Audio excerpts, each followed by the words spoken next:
Well, thank you everyone for joining us for the 47th Annual Seattle International Film Festival and for joining us for this live roundtable Bold Virtuosos with the filmmakers of documentaries about extraordinary artists. My name's SuJ'n Chon and I'm one of the festival programmers. I'm joining you today from the traditional homelands of the Duwamish and of the Coast Salish tribes and bands. Indigenous individuals and communities have stewarded these lands since time immemorial and continue to do so to this day. Acknowledging the original inhabitants and the descendants of those lands that we occupy is just one small piece of healing our history. I hope that you'll take some time to learn about the history of the lands wherever you are and look into ways to take part of the healing efforts in your local communities.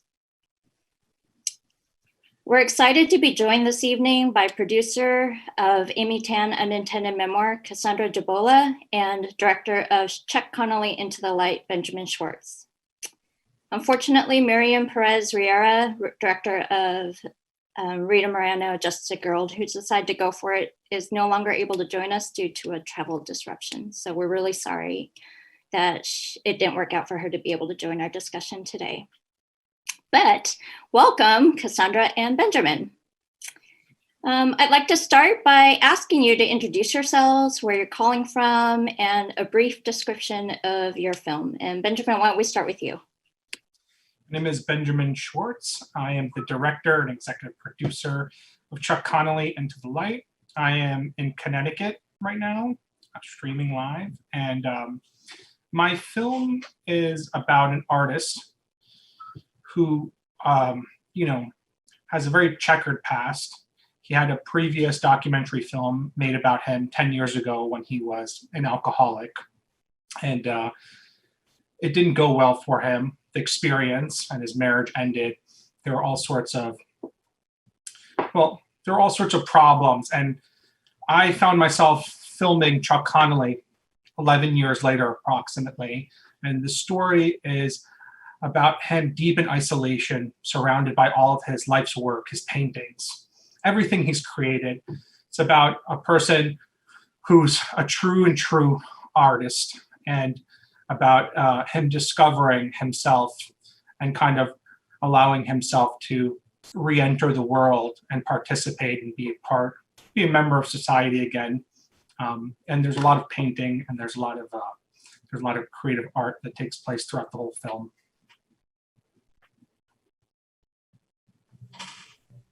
Hi, I'm Cassandra Jabola. I'm the producer of Amy Tan Unintended Memoir, and the film is an intimate portrait of the life and work of author Amy Tan, and told in her own words and directed by her dear friend James Redford.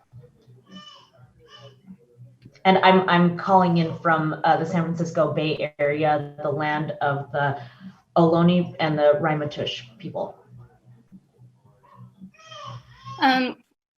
Cassandra, maybe we could start with you. Can you share a little bit about the genesis of the film and deciding to share this particular artist's story? Yes, so I was working with James Redford on a previous documentary called Playing for Keeps, which is about the importance of play in our daily lives for adults, children, seniors, animals, and the science of play and how it affects you biologically, psychologically.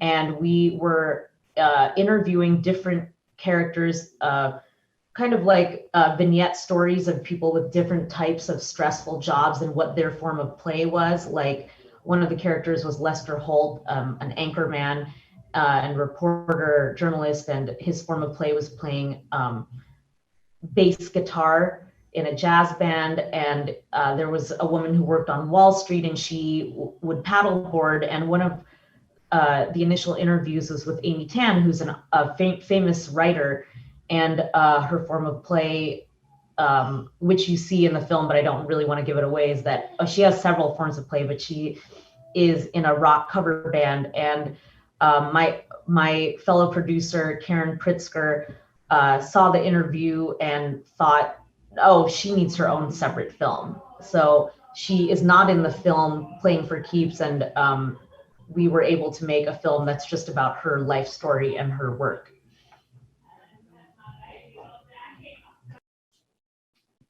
Great. And Benjamin, I know you started talking a little bit about it, but how exactly were you able to meet Chuck and start with sharing his story? Yeah, it's a fairly interesting story. I was doing a lot of EPK work at the time, and I wanted to embark on my first documentary project.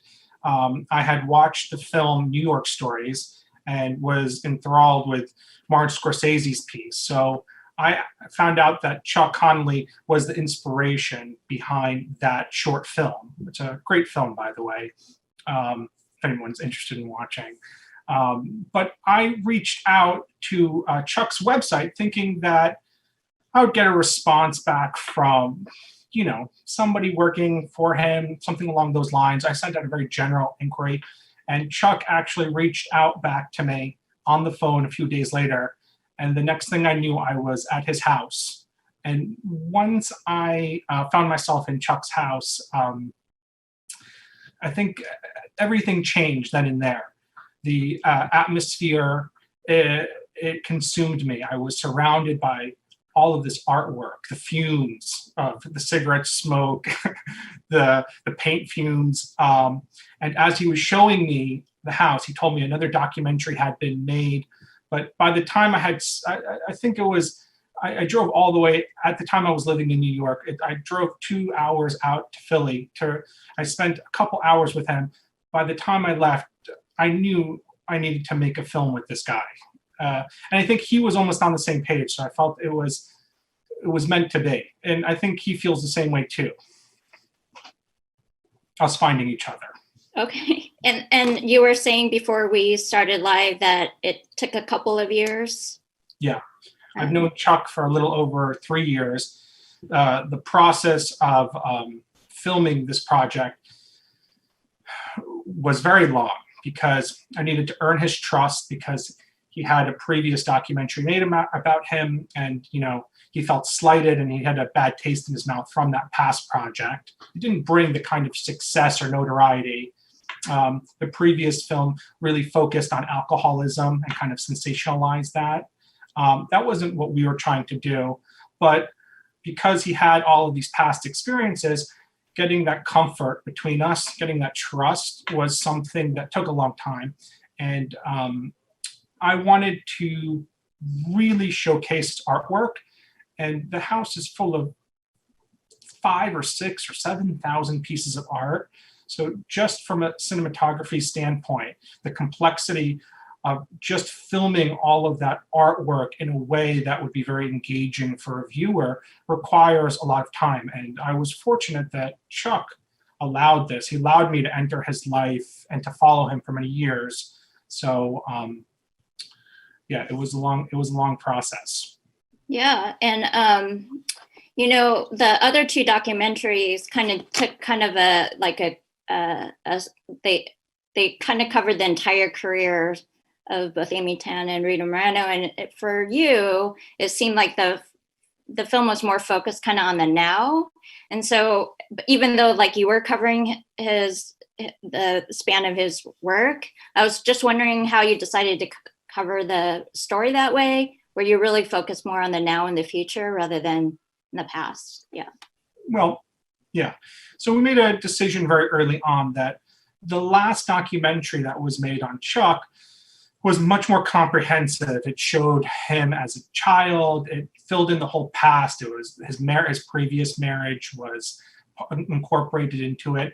So from the get-go, we didn't want to recreate the same thing. I think when I was like pitching him at the time, not even a pitch, but I was really into Chef's Table at the time. And I said, listen, we don't need to reinvent the wheel. We don't need to recreate the old documentary.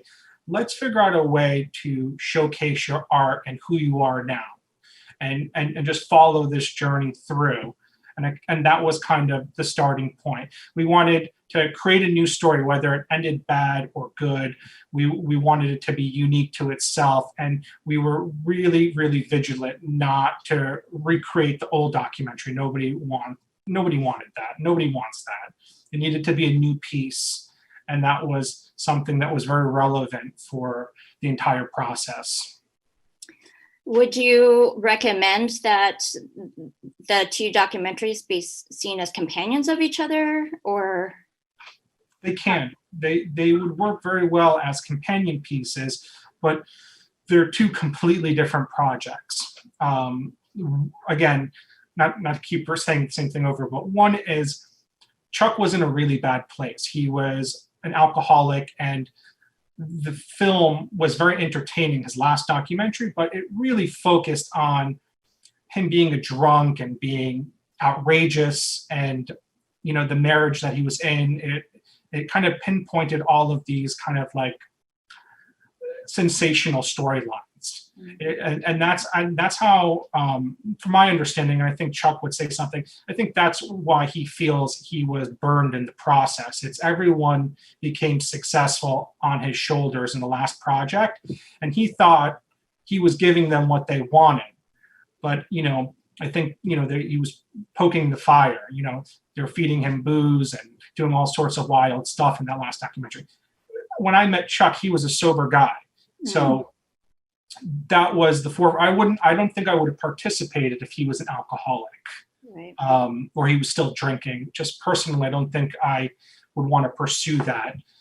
So he was sober and, very spiritual, and he had a lot of philosophies, and listening to him talk about his artwork was, when I met him, it was an experience. And I left his house not only thinking about buying artwork, but I left his house just really thinking about the man that I had just met and kind of the atmosphere and environment I was in. I kind of was hypnotized by it. And for any aspiring documentary filmmaker, that's all you're really looking for in life. You just want to be hypnotized by something, because the process of making a documentary film is not for the faint of heart. Mm-hmm. It is a long process. Most documentaries lose money. You have to love it. So I can't spend 3 years of my life on something that I don't care about passionately, because it'll fall apart, because it'll even fall apart in post-production. Nobody thinks about the process of making the film, how much of that lands when you're revisiting it with your editor for years throughout the filming and after. So again, you really have to be in love with your subject or in love with the idea of what you're trying to accomplish to see a project all the way through. And I think that I got a taste of that from the first instance I met Chuck. He is very charismatic, and that's real. That charisma that he has is real. Yeah. And one of the audience members asks if, because he had a bad experience with the first documentary, if he asked for approval or veto power or editing rights. Or No. There was, after I think after the first year, I had collected his trust. When he watched the film, it was a very nerve-wracking experience. I watched it together with him, and that was it could have gone both ways, because I painted a very fair picture of him. He's a brilliant artist, he's a brilliant human being, but he can be outrageous and loud and angry and vicious. So I was afraid that he'd be like, you did it again, because my documentary is a fair portrait of him, for good or for bad. But yeah, I think that the process overall, again, I keep coming back to it, just like all documentary films, and unfortunately some projects you have a very short timetable, so that trust might not evolve. But again, I was very fortunate that I had a very long window to work with Chuck. Mm-hmm. Cassandra, in contrast to the Chuck Connelly documentary that really kind of did focus on the present and looking at the future, the Amy Tan documentary had this big job of like covering an entire career and lifetime. And I was wondering how y'all decided to approach like Amy Tan and her career, and also like even before her career started, a big chunk of that documentary is before, you know, her childhood, before she even starts writing. Yeah. Yeah, I mean, we did cover her entire life from when she was born until now. And I think one of the things that we were blessed with is that, you know, she is still around to tell her story. You see other biopics where it's about someone who's not around anymore. So our crew filmed her at, you know, doing what she normally does in life, her different activities and hobbies, and also speaking engagements, book readings, all kinds of stuff like that. And in all of those, interviewing her about her writing, her process, how she came to the way she writes and the subject matter she covers and the inspirations for her different books. And a couple of the speaking engagements she had, if you notice in the film, one of them is when she's on stage, and one of her key interviews are what make the thread of the film. And then we had access to a huge archive of hers, a personal family archive that she had been collecting for probably her whole life. And then, which did include some home movies, videos, film negatives, stills from her, from press, from other family members, photos her dad had taken in the 50s and 60s, photos from even earlier than that of her family in China. So we digitized a huge archive of hers and weaved that into the present day of hearing her recount her life. And then another way that we weaved her life and history into it was through her reading passages from her books, which, although most of them are fiction and two of them are autobiographical, they all fit together as the pieces of her her story. Yeah, the amount of archival material that she was able to provide y'all and that you were able to access just was really deep and broad. So yeah. The three documentaries that are part of this roundtable, in all of their stories, the artists really faced incredible challenges and painful parts of their past. And you know, I'm not sure if I'm reading like too much into it, but it seemed like these obstacles also helped inform and spur their creativity. And while I don't necessarily prescribe to the belief that like surviving pain only makes you stronger, at least in these three artists' lives, it really did seem like overcoming these difficult times did embolden them and really make their work so much more just alive. And it really does take a delicate hand to share these really fragile and vulnerable parts of people's stories without having them overshadow the subject in their work. And so I was wondering if you could share a little bit about that approach of like approaching like the challenges without having it kind of overshadow the story.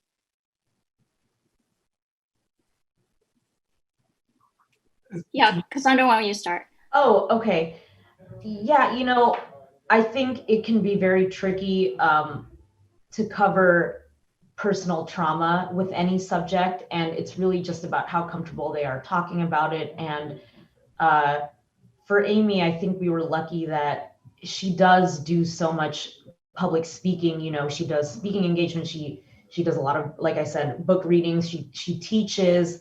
She's given a TED talk. You know, so she is very articulate in being able to describe the events that happened to her and also open up about it. And, you know, it can get emotional and we can always turn the camera off when it's too much, but really, I think, and not to speak for her, I think she knows what she wants to say and how she wants to present it. And she's very clear on what has happened to her and how it's informed her process and her writing, where honestly, I mean, she made it easy for us. And if anything, it was a plethora of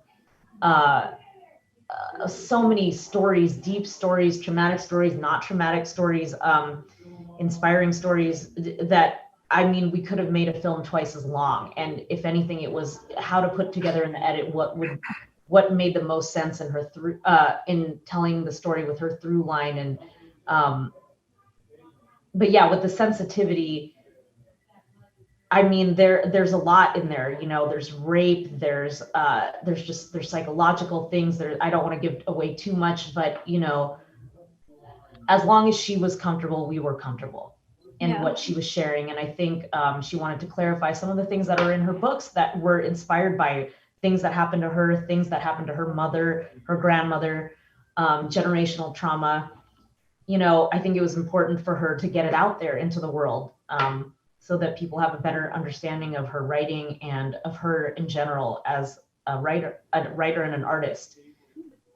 One of the audience members asked, was there anything that she didn't want you all to get into? No.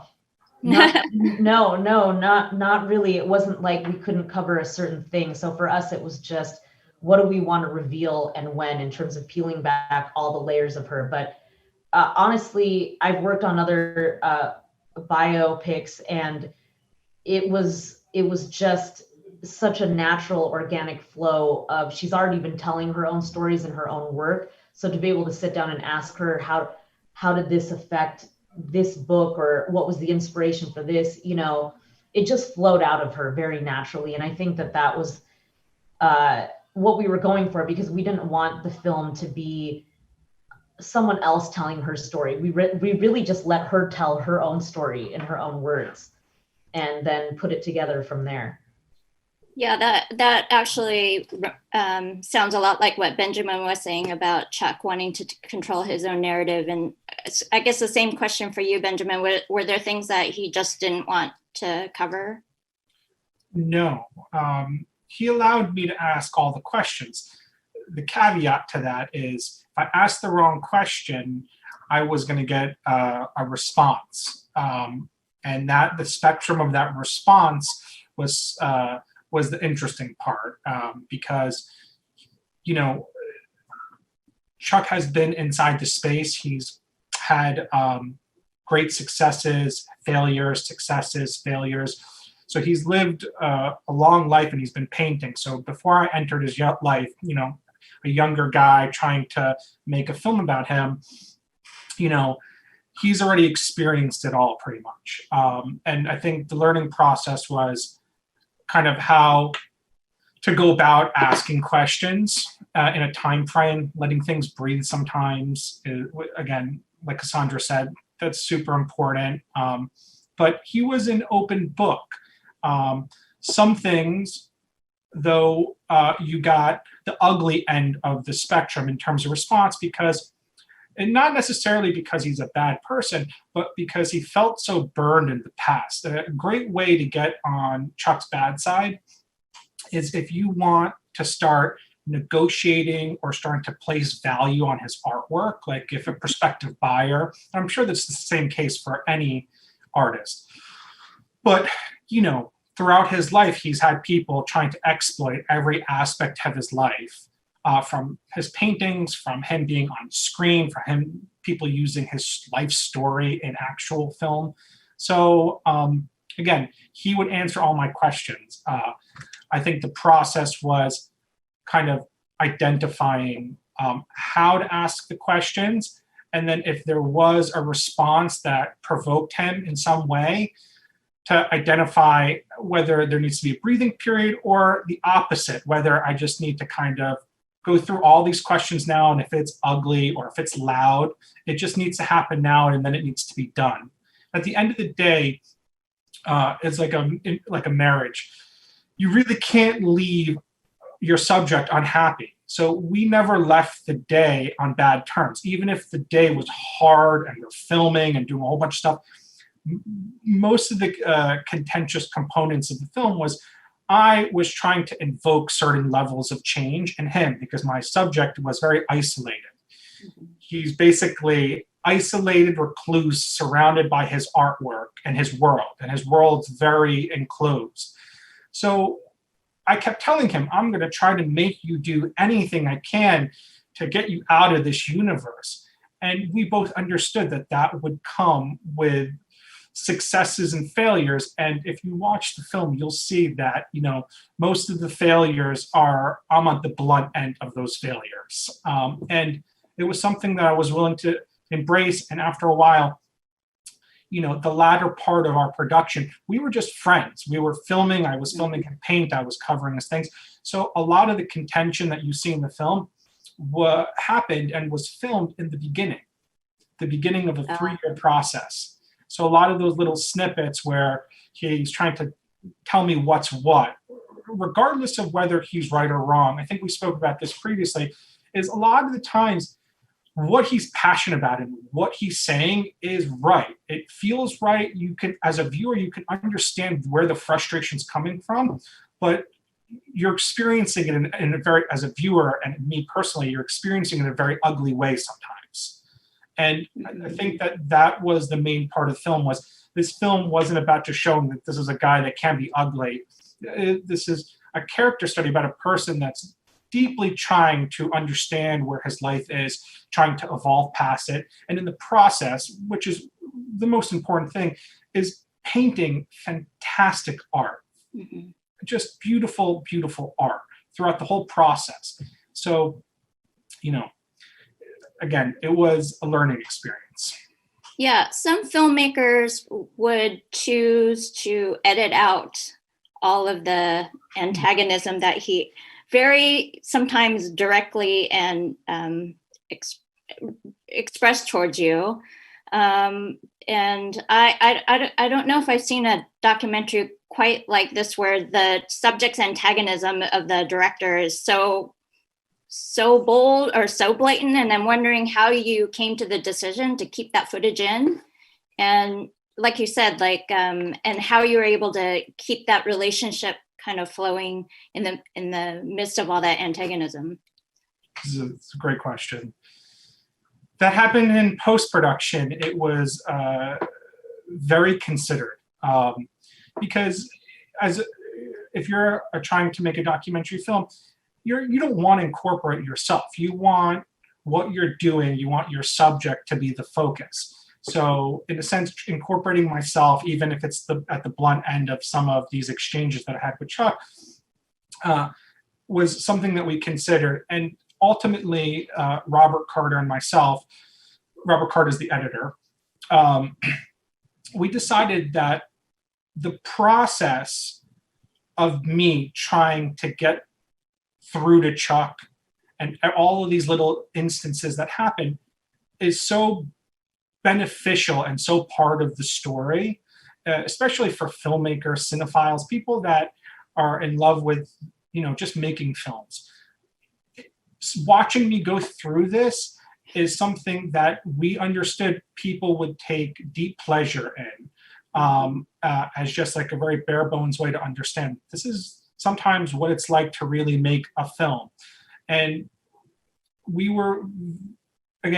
spent a lot of energy making sure that it wasn't about me. It was about the process, and that every time I was incorporated, whether in negative or in positive capacity, it was moving along his storyline, his kind of the way he perceives things and the way kind of he's evolving throughout the film. So again, it was that question kind of encapsulates 75% of the conversations back and forth between my editor, because we could have made a really interesting film and not had any of those components in it. But in the end, we decided that not only was it necessary, but it added a lot of value to showcase him, because you need there to be an honest yin and yang for a subject, And again, for Chuck, we didn't want to make a fluff piece. We didn't want to just be one beautiful. I could have made a 90-minute montage of this guy painting, and there would have been a lot of people that would have been into that, because he's such a fantastic painter and he has such a fantastic library of artwork. But it wouldn't have benefited anybody. It would have just been one beautiful montage. So we needed something that would kind of showcase who this guy is. And again, since it was a very present story, it wasn't like Cassandra's film, where we had this great film, by the way. But we didn't have to tell this huge long story. We basically showed one snippet in this man's life, And we wanted that snippet to almost feel like its own artwork, his story to feel like his own painting while he's painting all this other art. I hope that doesn't sound too confusing. I was particularly struck in the Amy Tan documentary about the use of animation. It's used in I think so smartly and really telling us like part of the story. And I'm just wondering if you could share a little bit more about the decision to use animation as a device. And yeah. Yes, our director, James Redford, who sadly passed away a month before we finished editing the film, and which is why he's not on this panel right now, loved being able to use animation in all of his films. And sometimes it worked and sometimes it didn't. But in this film, we just knew that it would be the perfect thing because the film is about a writer, and we go so deep into a lot of her different novels that there are some things that you can cover with archival if they're about her life, or news footage, media, things like that. But there's certain things that are I don't know if it's ethereal, but there's certain things that are purely emotional, but we didn't have footage to cover for it. We might be hearing her reading a passage from her book or hearing an interview, but we needed something to manifest it visually. And what we loved about working with the artist, and her name is Javiera Lopez, and she's an amazing animator based in Santiago, Chile, and we did all of it remotely during COVID, is that it's not all literal of what's being said. Some of it was very abstract and really just conveyed the emotion of the story that was being told or the scene, and it wasn't just literally what was being described. And I think that's much more powerful, just conveying what you're supposed to feel or what Amy is feeling when she's telling this anecdote from her past. And that's why the animation played such a big role, because there's so many different ways to use animation and motion graphics. It can be an infographic where you might be doing a very scientific or political documentary where you need to get the info on the screen to help audiences absorb it, or because of a lack of footage. But for us, it was really neither. It was really just to convey the emotion and the artistry of her writing through a different form of art, which somehow really worked and tied the film together. Yeah. Speaking of Director Redford, it's really sad and must be really bittersweet to get this film in front of audiences without him. I'm wondering if he shared any specific guidance on how he wanted the film to be presented, or if you can share more about how it's been, the presentation of this film's been impacted by his absence. We worked very, very closely with him, and his main goal was just to really do Amy's story justice. So, they were personal friends, which is why he knew her to begin with and had interviewed her for that other film about play. And Amy says herself, no one else ever wanted to make a documentary. And of course, I'm not going to just let someone do it. I want it to be someone that I trust. And she trusted him. So of course, as Benjamin mentioned earlier, it's all about the trust between the filmmaker and the subject, which we definitely had there. But for him, he just really wanted to get it right for her sake and for her to approve of it. And what throughout the process, we all worked very collaboratively together. Our team that our producers and cinematographers who did the filming, as well as our editor who put everything together, and Jamie, we all worked very closely together on the film, and everybody gave their different input of how best to tell the story. And he really worked with us on it until really 4 weeks before we picture locked. And he was, and Amy was able to, what was really great for everybody on the team, because obviously it was a very deep loss, was that we were all able to know later that he was able to share the fine cut with her, and she was able to write back to him her approval of it and that she liked it, and he was able to read that before he passed.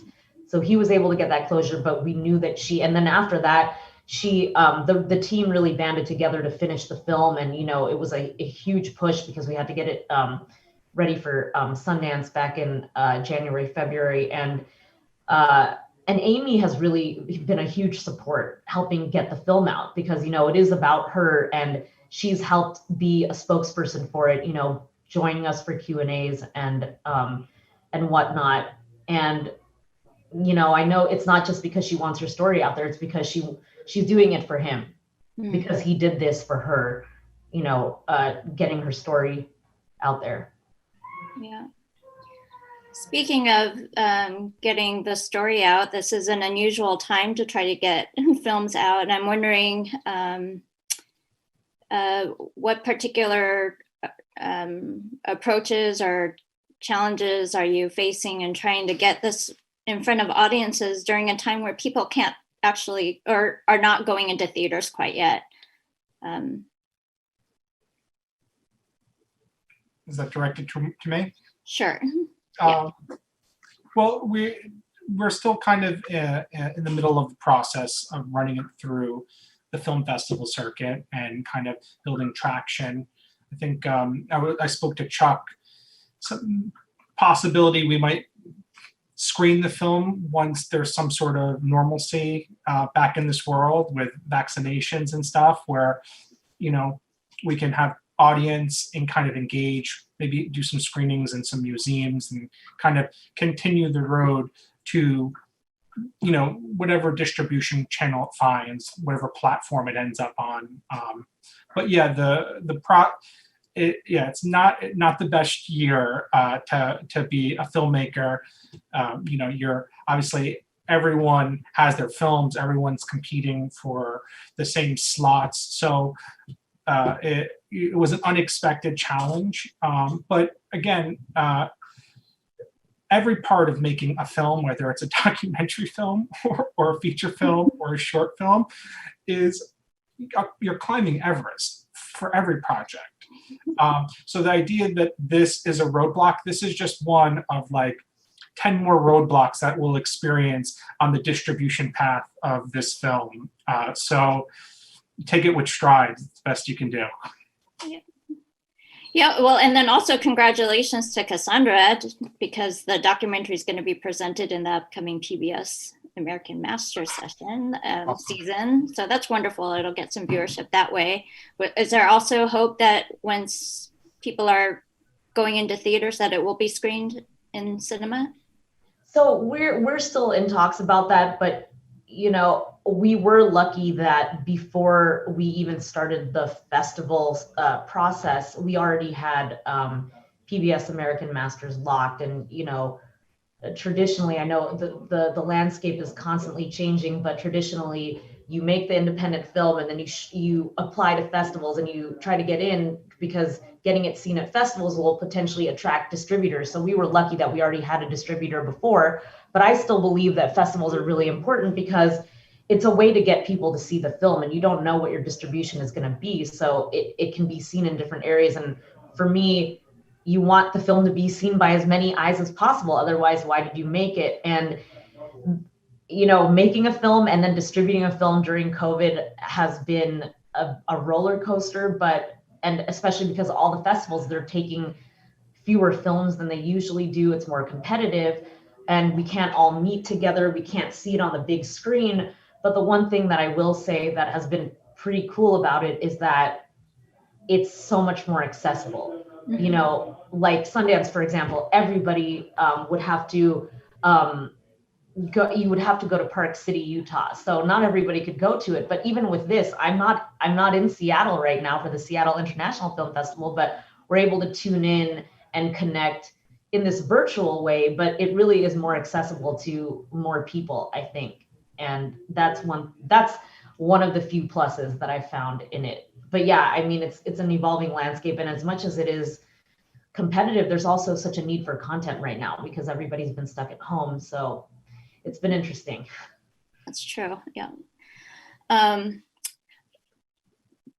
You know, because both of the artists in these films are still living and they're still actively producing creative content, brilliant creative content. I'm wondering a little bit about the approach on how to decide to close out a film when people are still kind of in the middle of their careers. yeah. Yeah. All things have to end eventually. You have to let go of something, and I think that's more of a post-production thing. It's like letting go of an edit, letting the world see it. You know, any artist, any director, any filmmaker, anybody, you want to have an eternity with your project because of the amount of energy that goes into it. As even my parents, I recently spoke to them. They can't even grasp how much energy has gone into this one project. Like, they don't even understand. They're like, oh, you made that film and now it's doing this thing. And I'm like, yeah, I've been doing this thing for 4 years or 3 years, whatever the number is. So we were editing while we were filming. So we collectively had an idea of when the end game is. But in terms of a timetable, there was no real timetable because we had our subject was really great. Chuck and our friendship, my friendship with Chuck is just really solid. So I could have filmed him in perpetuity probably, and it would have been great for him because, we liked each other's company. And when I was there, I would be filming and letting the focus would be about art.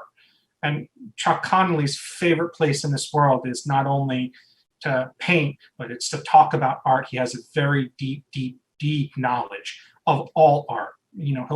He's watched every documentary, read every book there is about art. So again, it was a very positive thing. But because we were doing the post-production while we were filming the project, we knew that we had this conclusion, and ultimately, my relationship is still intact and we still connect, and we're still potentially going to do more things in the future. But there has to be a line in the sand. And normally that's a production schedule. For a financed project, you get money, you only have so much money and so much time to execute your vision. That is a beautiful thing and a horrible thing at the same time. In this case, it was the post-production that kind of concluded the project. Yeah, I will concur with that. You could keep shooting and editing forever, but often it is budgets that are like, this is when we stop. But for us, for the Amy Tan film, I think what helped, because obviously she's still very active, is that we used one of her, not novels, one of her autobiographies. She wrote two, and the most recent one was called Where the Past Begins, and a writer's memoir. And she wrote it originally thinking she was going to be talking about her process and writing and how she writes and how she came to write, but it ended up becoming more of a memoir. And that's and she said it herself that it was an unintended memoir, and that's where we got our title for the film, because we delved into all of her books and just talking to her in general, but that one book sort of served as a semi-framework for how we were going to tell her story. So we went through her life history from when she was born to now, and through her novels in sort of chronological order, and then what she's doing now. And that's why it did sort of have an end, even though she is still working and she is still writing. We stopped it at that book. Yep. In both films, the outdoors is actually quite important. For Amy Tan, she spends a lot of time looking at birds, and it seems like it's a place of solace and refuge. Whereas for Chuck, the outdoors is kind of a scary place, and interested in hearing a little bit more about the use of like the outdoors and how that helped tell the story. And especially, I guess, like for Benjamin, I'm kind of curious because it's like you were saying, you're kind of using your role as a filmmaker to help draw him out. And it almost seemed like a little bit of therapy that was happening throughout the film. So if you could share a little bit more about, utilizing the outdoors as part of the story and the journey. So anyone who hasn't seen this film, the outdoors is very important, and it has a whole bunch of different meanings for Chuck Connelly, the artist, mostly because he, I mean, I don't want to say a recluse, but he was hyper isolated inside his house. And the idea for him to go out and do these things, you could find motivation to get him out there. That you could convince Chuck Connelly to go out, but there needed to be, what are we doing? What's happening? Why is this the most important thing? Why is it more important than me painting inside my house and building out my life's collection? And for Chuck, for me, that was a hard question to ask. How could I possibly convince this guy that is so fixed and has such a complete understanding of the art that he's creating and that he is working on inside this house? So there was a lot of contention, there was a lot of arguments, there was a lot of back and forth about doing anything outside. But to kind of, the experience is meditative in a lot of ways, because once we got our subject, once Chuck was outside, we finally got him outside, and it went bad a whole bunch of times. It probably went bad more times than we incorporated in the film. We incorporated a couple instances where things went a little south, but the experience of being with him and him painting outside and experiencing all the variables that are uncontrollable. For instance, everything inside of his household is controlled. It's highly controlled by him. And watching him kind of embrace those things, it was a very beautiful thing to witness. It was a very uplifting thing to witness, because, you know, the film that I made, even though it might seem like an illusion, the first 56 minutes of the film takes place inside his house in a very isolated fashion. From a post-production standpoint and from a filming standpoint, making that isolated indoor 55 minutes of content engaging and feel fast and feel like it's pulling a story through was a very large challenge for my team. We spent a lot of time figuring out how we could utilize these spaces in ways that keep things very engaged and, you know, from a cinematic standpoint, very vibrant. But again, when we were outside with Chuck, and then he started embracing and started painting inside, and we started going on little trips, it was a pleasure. It was a joy, because even if he didn't want to admit it, even if he was here as part of this conversation right now, and he'd be like, I'm the same guy, nothing changed, it's all an act. Like whatever he would have said as a showman, as a very engaging character in this circumstance, the reality is we all cumulatively felt a lot of joy. So it was therapy for the whole crew, and we started seeing that, you know, there's no big significant elements that happen in this film. There's no big explosions, there's no war, so the character curve and the plot is very, very subtle all the way through. So even in an experience where you're outside with our subject who's been inside for so long and doesn't want to do these things, it's basically like therapy for the whole crew, and everyone's experiencing that joy. You kind of have that sensation to be like, oh my God, this is the end. This is the film. Him being outside and embracing this moment for 5 minutes, that's as real as it's going to be for any human being, that moment.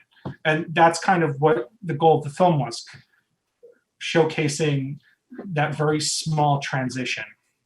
Yeah, and we have one of the audience members wondering if he retreated back to the house or if he's still continuing to go outside. Completely retreated back to the house as a product of COVID and everything that's been going on in this crazy year. But there are a lot of positives. I'm not going to delve into all of the positives. There are a lot of positives in his life now. He's in, he has a new wife that I don't want to kind of, but like there are positive things, and he's expanded his world. And now that, everyone's getting vaccinated, we're going to all connect and kind of regroup and follow up and kind of hopefully continue on, maybe not from a filming standpoint, but kind of continue on, friendship and a journey outside. But yeah, there was a retreat, but I think Chuck Connelly internally is a different, a more sound, a more confident and a healthier person mentally, physically, just in general. I think that even though he was stuck inside his house, just like everyone else for the last 15 months, and it could have just it could have spiraled for him. And almost like if you watch our film, you'd be like, oh my God, COVID is going to spiral this guy into oblivion. It didn't happen, and everything is good for now. So we're excited about that. Yes, for Amy, for Amy Tan, for those who saw the film, I mean, for her, the nature drawing, the nature journaling and drawing of birds is something that she does entirely for herself. And it's, you see throughout the film that part of what she deals with in her writing process is the immense outside pressure, because she came to writing as a second career in life. And it was for her a way to, find something that was more rewarding from the business writing that she was doing. But also her writing has been to process her emotions and the things that happened to her throughout her life and help her better understand herself and her thinking.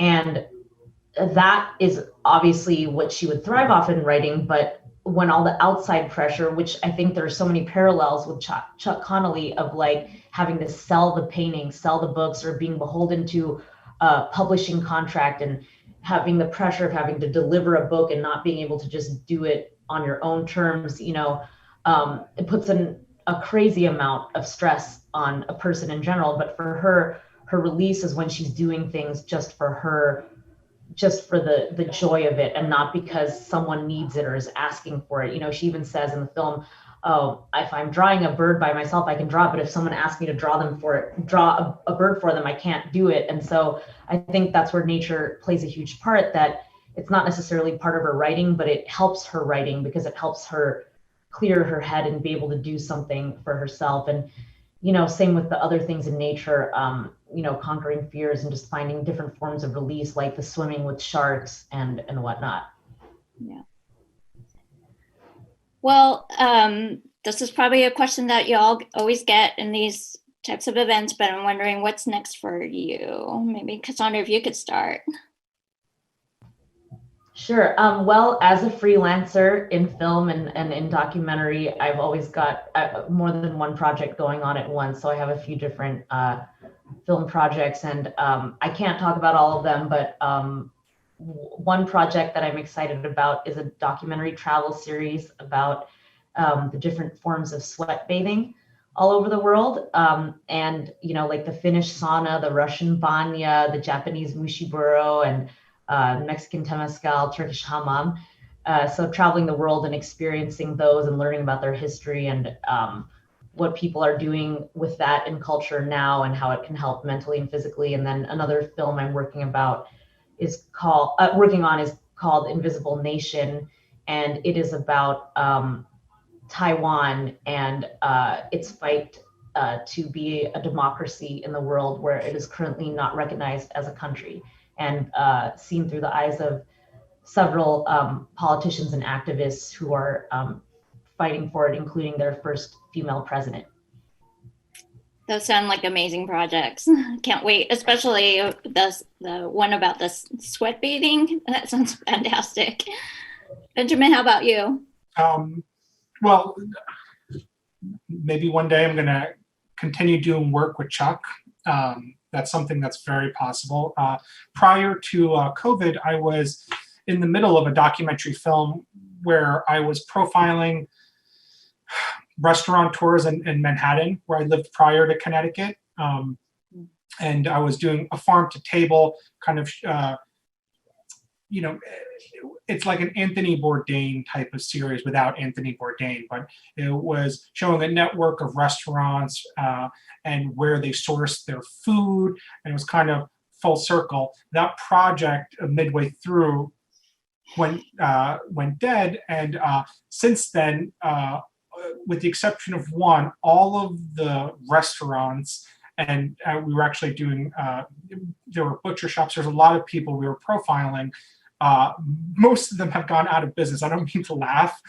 It's absolutely devastating. And some of them have rebuilt their lives and their businesses and stuff like that. But now, as soon as everyone's in a place where we can start production back up, we're going to pick that story back up. Now, originally, this was a very lighthearted, very beautiful film that I was trying to make to kind of show how we process this food that we eat, how it connects people in all sorts of industries in the city. And unfortunately, now it's a much sadder piece, but I'm going to revisit all of these places and all of these business owners and kind of go through their struggles and see how we can kind of champion this piece into its new final product. So that's kind of big on the agenda, since so much work went into it. We were very much in the thick of production before the virus kind of sweeps the whole world. So I'm like Cassandra. I'm very active. I'm in pre-production on other projects and currently doing other work as well. But that's the big focus right now. Well, thank you both for being part of Seattle International Film Festival, for joining us today. Again, it's disappointing that we weren't able to have our third filmmaker with us, but thank you so much. And also a final reminder to the audience, if you're joining us live, you can still vote or update your ratings for the films until 11:59 tonight, Pacific time. So if you still haven't gotten your ratings for these films, please do so. And yeah, thank you again, Benjamin. Thank you, Cassandra. Thank you to the SIFF staff for Thank you so much for having us, Seattle International. Thank you, SuJ'n, and great to meet you, Benjamin. Yeah, thank you so much, Cassandra. Love the film. I love the birds, by the way. I was when you were talking about the birds, I love that Amy. I felt like it was so out of left field when she was painting the pictures or drawing the sketches of the birds. It felt like that was fantastic, by the way, on a side note. And I just wanted to say one of my favorite parts of Into the Light was when Chuck was giving the painting lesson to the other artist. I was just blown away. I was even blown away with how the cityscape turned out, you know? Yeah. That was just one part that I liked. I liked the whole thing. Yeah. Thank you so much, as everyone. Thank you. Thank you again. Thank you. Bye.